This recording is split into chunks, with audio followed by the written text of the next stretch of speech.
ঈদের সময় ঘরমুখো মানুষের যানবাহনের ভিড়ে রংপুর বগুড়া মহাসড়কে যানজট সৃষ্টি হয়। এবার ঈদেও সেই যানজটের আশঙ্কা রয়েছে। সংশ্লিষ্টদের দাবি, মহাসড়কটির উন্নয়নের কাজ ধীরগতিতে হওয়ায় যানজটের সৃষ্টি হচ্ছে। প্রতি বছর ঈদে এই মহাসড়ক দিয়ে উত্তরাঞ্চলের ৮ জেলার লাখ লাখ মানুষ যাতায়াত করে, যা অন্যান্য সময়ের তুলনায় কয়েক গুণ বেশি। কোরবানির পশু পরিবহন এবং ঈদ যাত্রায় ঘরমুখো মানুষের যাতায়াতে যানবাহনের চাপ আরও বাড়বে। শুধু বগুড়া রংপুর মহাসড়কের গোবিন্দগঞ্জ থেকে পলাশবাড়ী ভায়া সাদুল্লাপুর ৫৭ কিলোমিটার। ঢাকার সঙ্গে উত্তরের ৮ জেলার সড়ক পথে একমাত্র যোগাযোগ মাধ্যম এই মহাসড়কটি। এই কারণে প্রতি বছর ঈদে এই সড়কে যানবাহনের জটলা লাগে।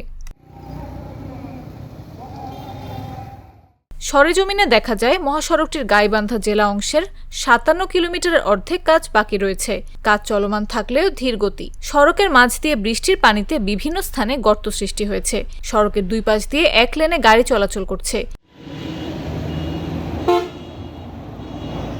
ঈদের আগে গোবিন্দগঞ্জ ও পলাশবাড়ী শহরের সড়কের চার মাথায় গাড়ির যানজটের সৃষ্টি হচ্ছে। এছাড়া চলতি পথে হঠাৎ কোনো গাড়ি নষ্ট হলে অন্য পাশ দিয়ে গাড়ি চলাচলের কোনো জায়গা নাই।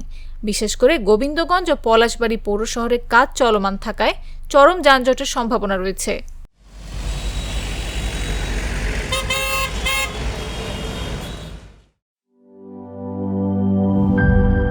এই ঈদে জামা জুতো অ্যাক্সেসরিজের ডিসকাউন্ট।